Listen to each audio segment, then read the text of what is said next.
This video consists of two parts. In the previous part, we mentioned that we would travel from 200,000 years before Christ to the year 0, and we will do this in these two parts. You can currently see on the screen how the Akkadians and the Indus civilization of Egypt spread across the world, and subsequently how they disappeared, leaving behind the Sumerians and various empires, including the Hittites and Persians. In the first two parts of this video, which are part of a series of 22 videos, I will explain to you the period that these civilizations experienced before Christ, specifically the transition they underwent after Christ. I hope it will be enjoyable. In the first video, we covered Egypt up to around 2300. Now, we will explore the Indus civilization together.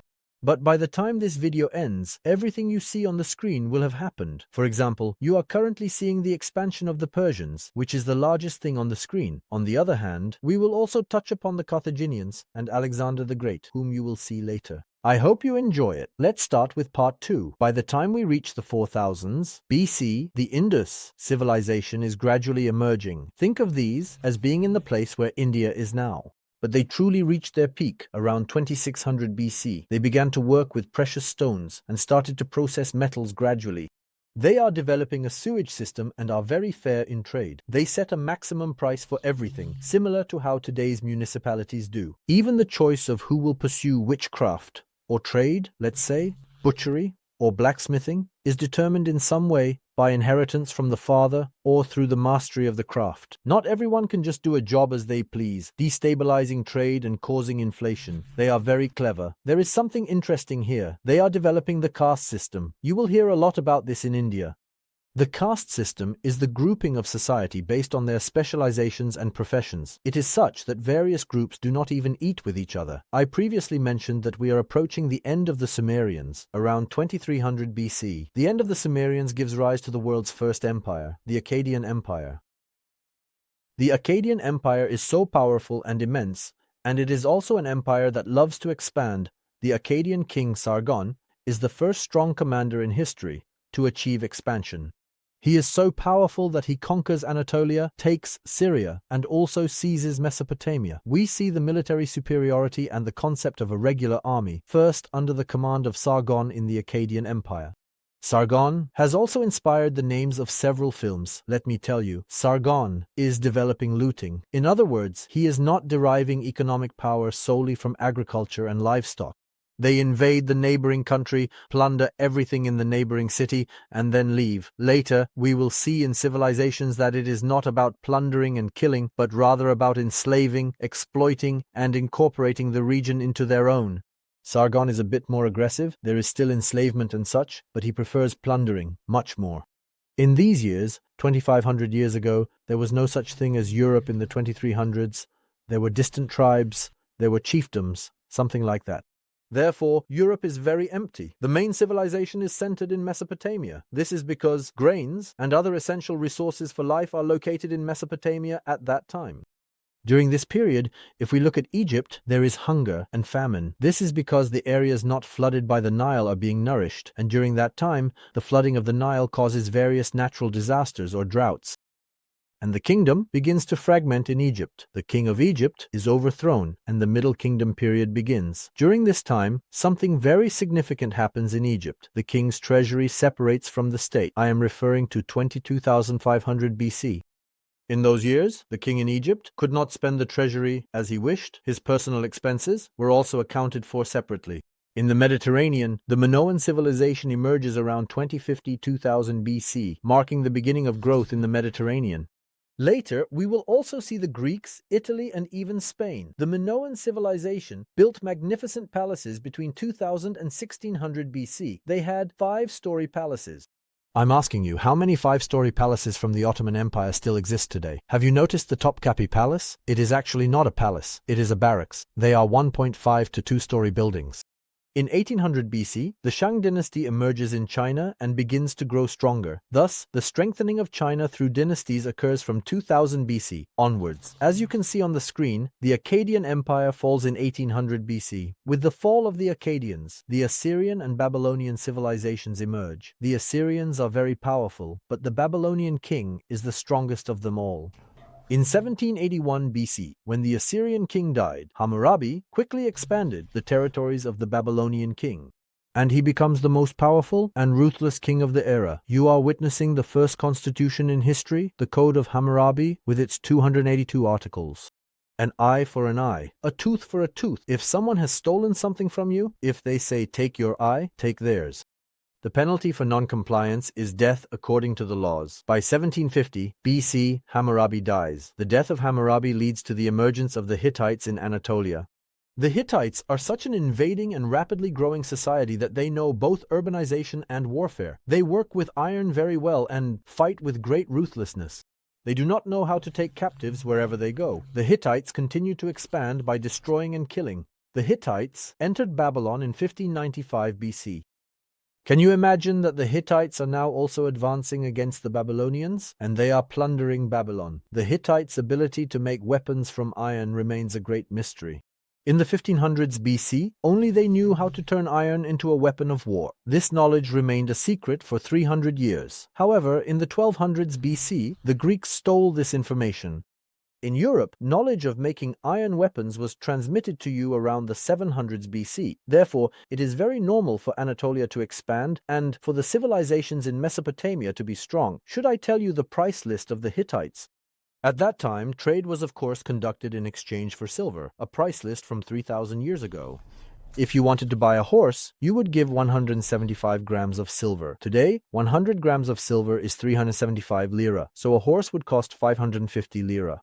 If you were to buy a horse today, it would cost 2,500 TL. This means you will multiply the prices I mentioned by 5. A measure of olive oil was very valuable. It was worth 40 grams of silver. Imagine you are giving a whole cow, which is worth 25 grams of silver. The person doesn't even give a measure of olive oil, because producing oil from olives is very precious. A sheep, 12 grams. 12 grams of silver. A block of cheese is 6 grams of silver. The least valuable thing is sheared sheep skin, because livestock farming is very easy. You could get the skin of a sheep for 1 gram of silver, BC. In the 1500s, particularly between 1502 and 1492, Thutmose I emerges as an incredible warrior and pharaoh of Egypt. He is expanding his territories so quickly that he is even taking Syria. To the south, there are the Nubians. The Nubians are incredible archers. They are very successful. He is expelling them. He is charging into Anatolia. After taking Sinai, Syria, and Palestine, he is seizing the eastern Mediterranean. It extends as far as the north of the Euphrates. Egypt would begin to rule the world if Thutmose had not died. The period of wars, between 1550 and 1450 BC, 100 years of conflict, in Western Asia, let's say around what is now Eastern Anatolia. The Hittites, Hurrians, Elamites, Egyptians, and Kassites have become intertwined. By 1540, although not very certain, the Egyptians suggest to the Hittites that they should come together, strengthen themselves, and at least not attack each other like friends. The Greeks finally emerge around 1400 BC. Until 30, Greek civilization rises very strongly. The Athenians, for instance, collapse just 30 years before BC. The Greeks place great importance on urbanization. They value democracy, governance, and intelligence highly. They also emphasize poetry, literature, and art. But their greatest achievements are olive oil and wine. Ancient Greek wine is one of the most valuable things in the world. Since they cultivated a lot of grain and wheat, they send the wine and directly receive whatever they need by ship. Thus, they begin to dominate the world in trade with olive oil and wine. This tiny land becomes very powerful. Slavery is very common in the Mediterranean. Slaves captured in wars are particularly used in mining, certain areas of agriculture, household chores, and so on. However, they directly kill the elderly slaves without any hesitation. Thus, just as slavery brought Europe to its current state, it also provided significant labor for the Greeks in the ancient world. And, as you know, slavery existed in the Ottoman Empire as well, with slave traders and so on. It truly provided a large workforce. In the 1300s BC, the Hittites invented tanks. I'm not joking. They invented armored war chariots, designed to protect horses and such. The tanks of that era pushed back the Egyptians and Babylonians. The Hittites were now very powerful.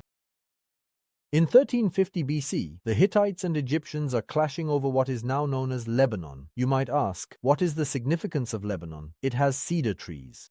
The cedar tree is so valuable that they build warships and trading vessels from cedar wood. It is an immense resource for maritime activities.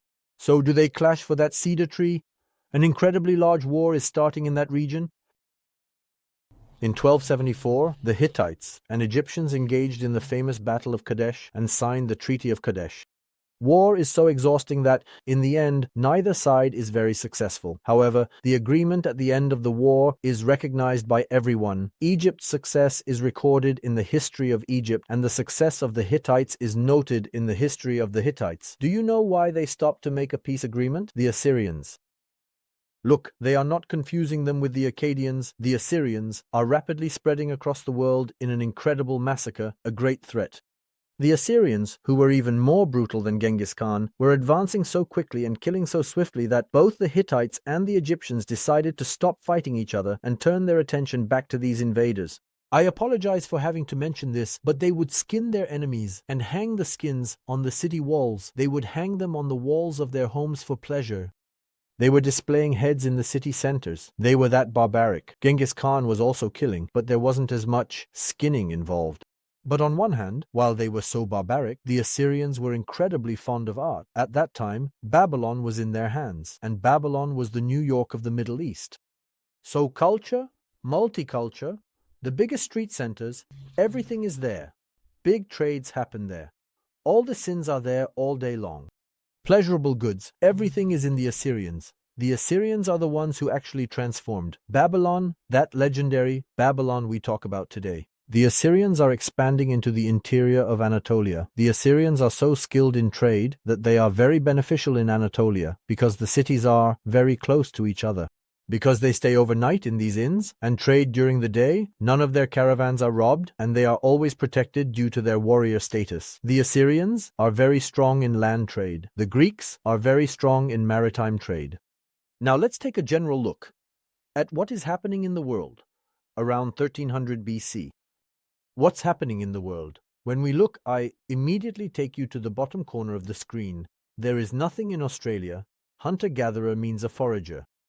But as we move a bit more towards Japan, the Philippines, or China, it seems like small things start to emerge. Look here, we have the Shang dynasty. The Shang community begins the civilization. This civilization will actually expand China in the future, as you know.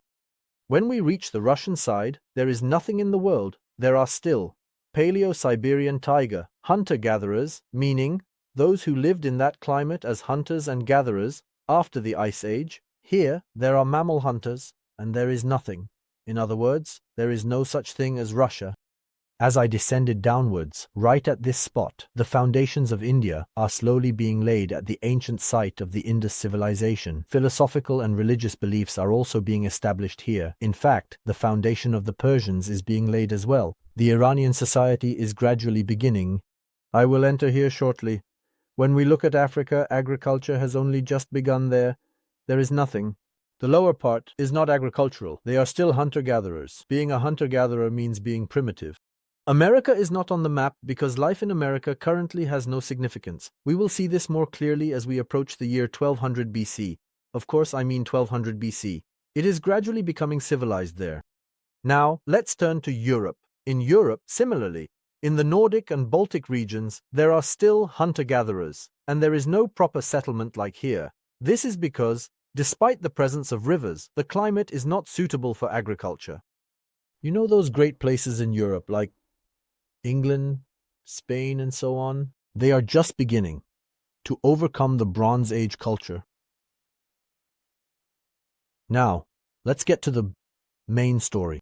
Now let me first bring you closer, if you allow me. Look, when I approach here, the important thing is that the Hittite Empire exists in Anatolia. Right here, the Aegean Greek civilization, that is, the Greek civilization, is settling in. Here, the foundation of Rome is described through small Italian families. If you pay attention over here, you can see that the Egypt Empire is already below. In the dynasty, the Nubians pose the greatest threat to Egypt. The Nubians are very skilled in archery. Here, it seems like the foundation of the Arabs is being laid. The Kassites, Assyrians, and immediately the Mitanni are all fighting for this area. They are fighting for fertile lands. In fact, it is exactly right here. But there is one last piece of information that concerns us. The Indus civilization is collapsing here. The Greeks, who dominated its seas, are present in the BC era. In 1250, ships from Sicily arrive in Anatolia from Sardinia. They then cross into Anatolia and eliminate the Hittites.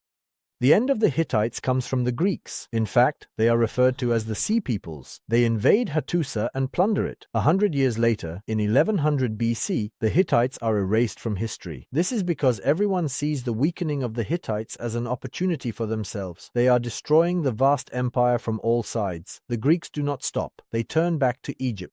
Let's say Sea People, the Sea People, perhaps saved southern Egypt under the reign of Ramses III, but the Egyptians lost Lebanon and Syria.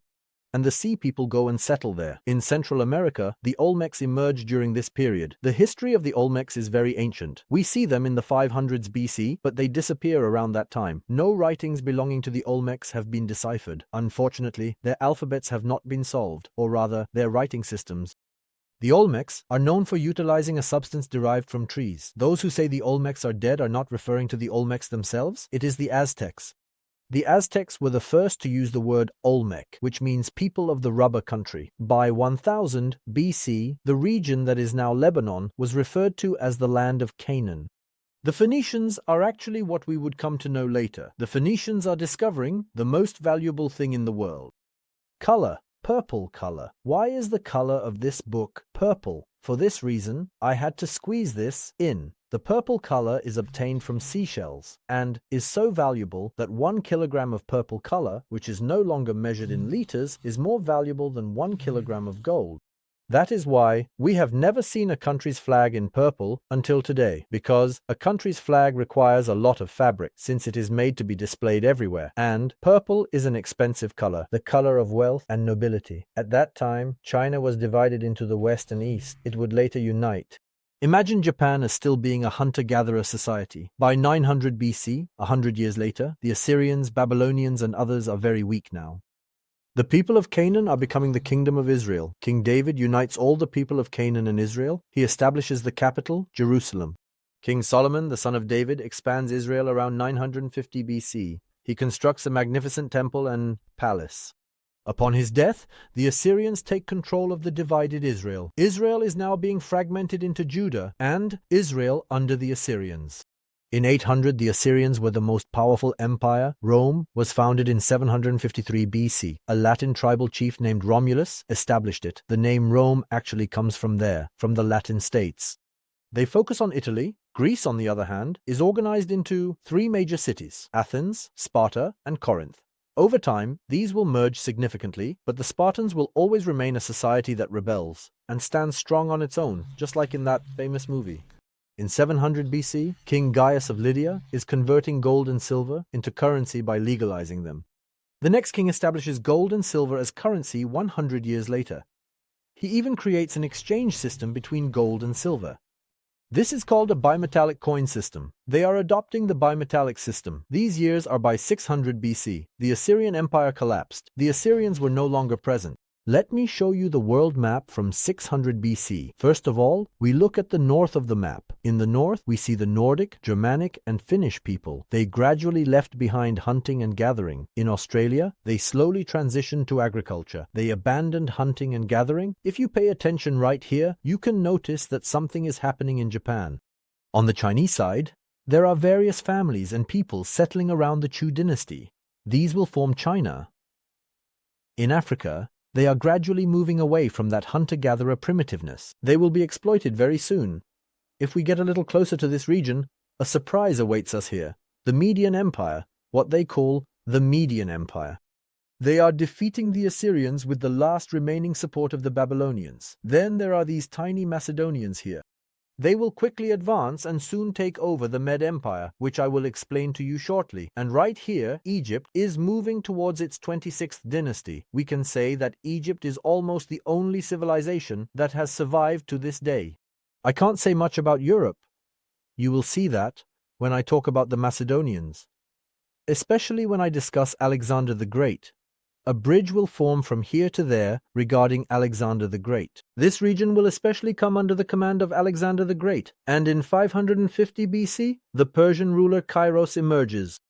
It begins to spread so quickly that it first defeats the Lydians and captures territory as far as the Halys River. Then it turns around and takes Babylon. After that, it conquers Mesopotamia. His son captures Egypt after his death. They completely take over the eastern Mediterranean for a while. Then, they expand all the way to India. Once they have reached the maximum in the east, they start to turn back and take over Europe. First, they take over Thrace. It is there that the Greeks say, "Look, we have brought trouble upon ourselves." Until then, the collapse of Anatolia, India, and even Egypt was of no concern to Greek civilization. But when it comes to Greece, the Persians wonder if they should call the Spartans for help and fight together against the Persians. In 490 BC, the Persians attacked Greece, and the Spartans did not provide support. They remained uninvolved for 10 years, but by 480, it is believed that 300 Spartans resisted against the Persian army of 10,000 men. In 480 BC, 300 Spartans are said to be facing 10,000, with some claiming it was 1,000,000, at the Thermopylae Pass, where they resist the Persian army, a story that has also been made into a film, as you know. By 477 BC, all of Athens unites against the Persians, and Greek civilization is established. The Spartans remain outside this alliance. The years 470 and 460 are marked by ongoing conflicts. Spartans are proud people, but some, incited by the Persians, say it is bribery, while others call it pride provocation. In 430, the largest war of Greek history and European history at that time occurs, the Peloponnesian War. The Spartans are fighting the Athenians. This is very beneficial for the Persians. In 500 BC, the Persians are defeated by the Athenians. As soon as this news is heard, the Egyptians also rise up, but the Persians are still the largest empire in the world. In 336 BC, the greatest emperor in world history, Alexander the Great, emerges. Alexander the Great. Do you know why he is called Alexander the Great? At the age of 20, the great King Alexander ascended to the throne of Macedonia. He first conquers the Greek states and establishes control, then moves on to Thrace. Throughout his life, he is constantly at war, continuously acquiring land. It continues. It does not stop. An army of 43,000 infantry and 6,000 cavalry from Macedonia is advancing towards Anatolia. They are going after the Persians. The Persians believe if we stand still, they will come and tire themselves out, but that's not the case. They are advancing to the capital of the Persians. They are constantly seizing land, and within 3 years, they conquer the Persian Empire. First, they defeat Darius, who retreats a bit, but then the entire Persian Empire belongs to Alexander the Great. Egypt, Palestine, Anatolia, Thrace, Greek lands, the Persian Empire, everywhere is Alexander the Great's. This is why he is called Alexander the Great. He wants to advance to India as well, but his army is tired. Some of his troops are returning to the capital by sea. The remaining army actually intends to fight. In fact, even Arabia is on its target, but he dies from a fever in 323 BC. The map you see on the screen was completely conquered through continuous warfare over 13 years. That is why he is considered the greatest commander in the world. His lands were later divided among his 4 commanders, 4 generals, immediately after his death. And because none of them were able to establish proper control, Alexander the Great's empire later fragmented. In 221 BC, the Chinese dynasty declares Zhao Zheng as the first emperor. The Chinese are transitioning to a writing system and getting used to it during this time. It wouldn't be complete to discuss all of this without mentioning Hannibal, the Lord of the Elephants, the Carthaginian Hannibal. We will conclude with him. In the 250s BC, Hannibal is not yet on the scene, but they are trying to grow rapidly and are at war with the Romans. They are taking over Spain, BC. In 228, Hannibal emerges. He has 50,000 infantry, 9,000 cavalry, and only 37 elephants. First, they take Gaul, then they seize northern Spain. After that, they surprise the Romans by directly attacking Italy. They also conquer Italy. Half of the army dies in this battle, but they completely annihilate the Roman army with a force of 15,000 men. Everyone is talking about Hannibal and his elephants. Those elephants are referred to legendary giants, monsters, never seen anything like them. In 216 BC, Rome is gathering an army of 50,000 men. They believe they can win the battle since Hannibal has only 6,000 soldiers left. Hannibal raises 50,000 soldiers with 6,000 troops. Unfortunately, due to the later assassination of his brother and the weakening of his army, Hannibal ultimately falls apart and is subsequently captured by Rome. Rome is trying to command, but later he commits suicide, bidding farewell to life. The death of Hannibal in 200 BC actually marks the rise of Rome. Rome, gradually, begins to march towards Greater Rome. They possess a vast territory that houses a population of 50 million, stretching from England to Africa.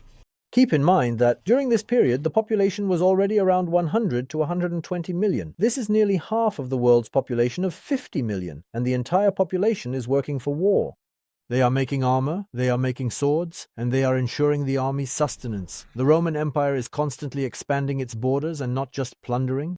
They incorporate the places they go into their own territory, urbanizing them. Since the entire Mediterranean is like a Roman lake for them, it makes transporting goods such as wheat, minerals, marble, and olive oil very easy. The whole Mediterranean belongs to them. By 73 BC, we are approaching the present day. Slaves are rising up. Spartacus is leading the greatest rebellion in history, but unfortunately he is cornered and killed. And in 58 BC, Caesar, first 58 Caesar. Governorship in Gaul, he is so successful that, while he is in part of Gaul, he conquers all of Gaul in 3 years. The Roman center says, "This Caesar is going to be dangerous. The day after tomorrow. Let's tell him to disband his army." Caesar, after this, marches on and crosses the Rubicon River with his army, entering Italy. Pompey, fearing Caesar, flees to Greece, leaving Rome behind. In 51 BC and 48 BC, do you know what happens in these 3 years? Caesar kills all the tribes that support Pompey, including 7 tribes. Then he takes over Greece. After that, he sees that Pompey is fleeing to Egypt. He says, "Egypt is coming for you." Egypt says, "Wait, we will kill Pompey." They kill him.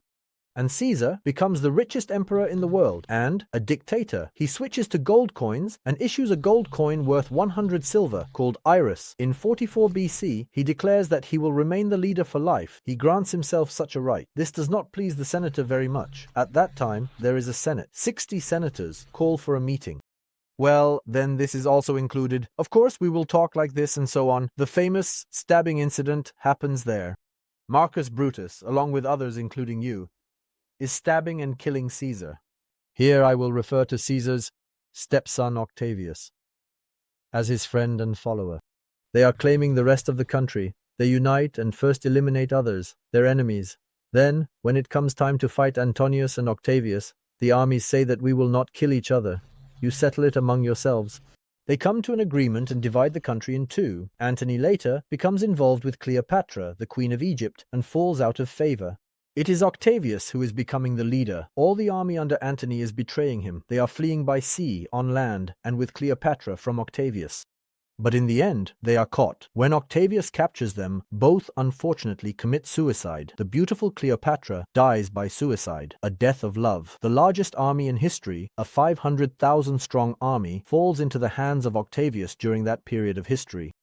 And Octavius is taking control of everything in Egypt. The era of the great Roman Empire begins. He does not carry the entire army with him. He distributes and places 350,000 of the 500,000-strong army in the desired locations to ensure control. He mixes them among the people. He keeps 150,000 with him. Octavius is returning to Rome and supposedly declaring the Republic. He says he will share his powers with the Senate, but there is no Senate. You are the king. You are the emperor.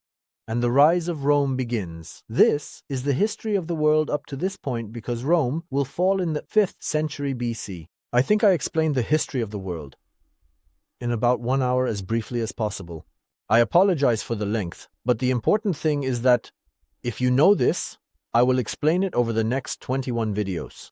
Now you have a better understanding of how England, Germany, America, and Spain have become wealthy and grown, as well as how China and India have come to be today. So, go ahead and write below. Did you like this video? Was it a bit long? I am Haluk Tatar, and I will see you in the next video.